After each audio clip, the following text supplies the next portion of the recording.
নমস্কার। যুক্তি তর্ক সঙ্গে অর্কই আপনাদের স্বাগত। আপনাদের সঙ্গে আমি অর্কপ্রভ সরকার। ভোটের ডাকে কাঠি পড়ে গেছে।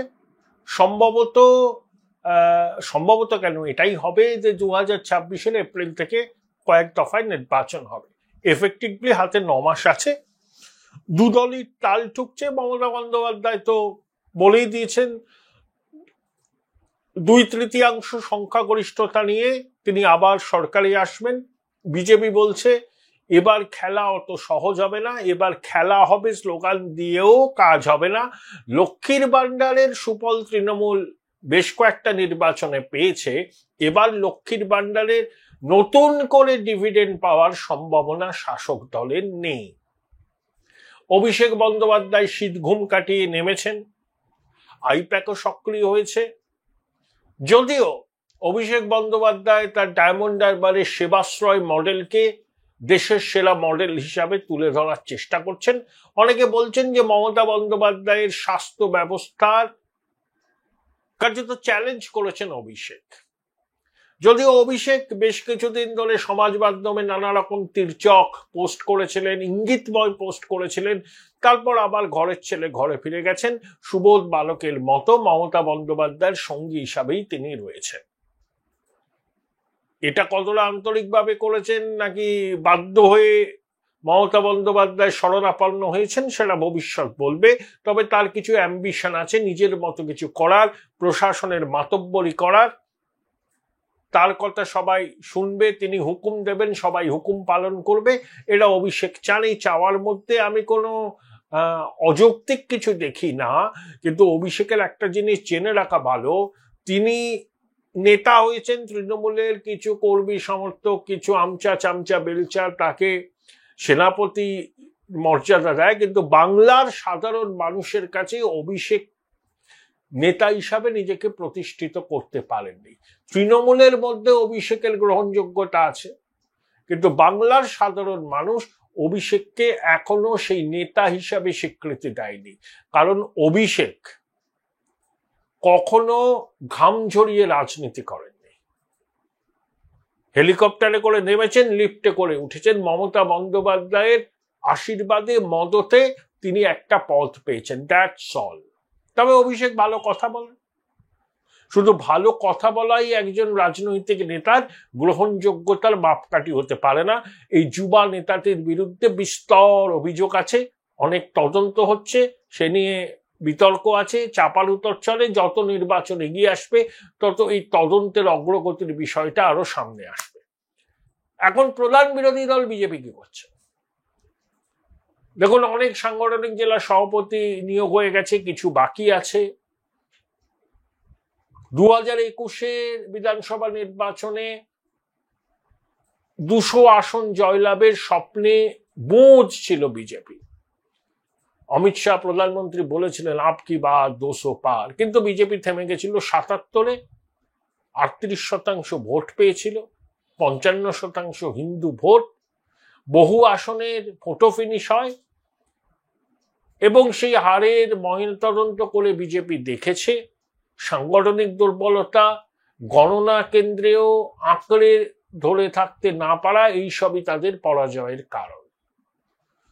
24-এও বিজেপি 30টা আসনের স্বপ্ন দেখে 12টায় নেমেছে। যদিও ভোটের হার বেড়েছে, হিন্দু ভোটের কনসলিডেশন হয়েছে, তৃণমূল আসন বাড়িয়ে নিয়েছে, কিন্তু 26-এর নির্বাচনে বিজেপির লক্ষ্য কি? আমি যতদূর জানি বিজেপি এবার ওই রকম অ্যাম্বিশাস কোনো টার্গেট রাখছে না। তারা বলছে 180টা আসন আমরা জিতবো, কিন্তু তাদের ইন্টারনাল অ্যাসেসমেন্ট হচ্ছে খুব ভালো ফল হলে 155 থেকে 60টি আসন তারা জিততে পারে। কারণ বিজেপি পরীক্ষা দেয় কিন্তু 70 পূর্ণমান, তৃণমূল 100 পূর্ণমান। 30% ভোট নিজেদের দিকে নিয়ে তৃণমূল পরীক্ষায় বসে। বিজেপি মুসলমান ভোট পাবেও না, সেই জন্য তারা এবার সরাসরি মুসলমান ভোটকে তোয়াক্কা না করে হিন্দু কনসলিডেশন করতে চাইছে। তাদের বাংলাদেশের ঘটনা অক্সিজেন দিয়েছে এবং হিন্দু কনসলিডেশন হয়েছে। 55% হিন্দু ভোট বিজেপি পায়, আর যদি 5% হিন্দু ভোট বিজেপি নিজের দিকে টানতে পারে, আমি বলে রাখলাম 2026-এর নির্বাচনের ফলাফল ফটো ফিনিশ হবে। তার মানে এই নয় যে তৃণমূল একেবারে ধুয়ে মুছে সাফ হয়ে যাবে, তা হবে না। কিন্তু দুটো দলের আসনের পার্থক্য খুব একটা বেশি হবে না।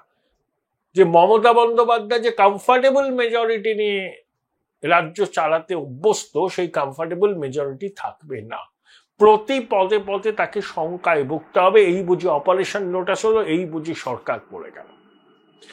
বিজেপির যে হিন্দু ভোটের কনসলিডেশন করার এই উদ্যোগ, এটা অত্যন্ত সঠিক রাজনৈতিক পদক্ষেপ।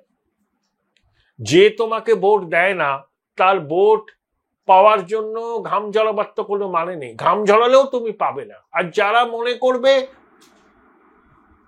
যারা জাতীয় পার্টি কেন্দ্রে ক্ষমতায় আছে, বাংলায় তৃণমূলকে ওড়াতে বিজেপি পারে, সংখ্যালঘুদের মধ্যে তৃণমূলের প্রতি যাদের অসন্তোষ আছে, যারা ন্যাশনাল মেনস্ট্রিমের সঙ্গে যুক্ত হতে চান, তারা এমনি বিজেপিকে ভোট দেবে। তাদের সংখ্যা এখনো কম, তাদের জন্য আলাদা মেহনত করতে হবে না, ঘাম ঝরাতে হবে না। এই যে অখিল ভারতীয় প্রতিনিধি সভা RSS এর প্রতি বছর হয়, এবছরও হচ্ছে, সেখানে বাংলাদেশের হিন্দু নির্যাতন নিয়ে প্রস্তাব রাখা হবে। অর্থাৎ বাংলাদেশের হিন্দু নির্যাতন একটা বড় বিষয় এবং পশ্চিমবঙ্গের নির্বাচনে সেটাকে বড়ভাবে ব্যবহার করবে বিজেপি। বহু মানুষ সবকিছু ছেড়ে ছুড়ে কার্যত এক বস্ত্রে এই দেশে এসেছিলেন, তারা জানেন হিন্দুদের উপর কি অত্যাচার হয়েছিল এবং এখনো হচ্ছে। কমতে কমতে হিন্দুরা মাত্র 8% বাংলাদেশের মোট জনসংখ্যার, 53 বছর আগে যারা ছিল জনসংখ্যার 23%। এথনিক ক্লিনজিং করার চেষ্টা হচ্ছে। এটা কিন্তু আমাদের এখানেও হিন্দুদের আন্দোলিত করেছে এবং যতদিন যাবে আন্দোলিত হবে। Join Indian Institute of Hotel Management now. Right choice, right decision. এই যে হিন্দু জাগরণ, এটা পশ্চিমবাংলায় সত্যি, এবং বিজেপি সেই হিন্দু জাগরণের ন্যারেটিভটাকে আরো উচ্চগ্রামে নিয়ে যাবে। তাদের আশা সুফল পাবে, আরো 5% অতিরিক্ত হিন্দু ভোট তাদের বাক্সে আসবে। তার সঙ্গে তারা লক্ষ্মীর ভান্ডারকে চ্যালেঞ্জ করে অন্নপূর্ণা ভান্ডার সহ একাধিক প্রকল্প নিয়ে আসবে।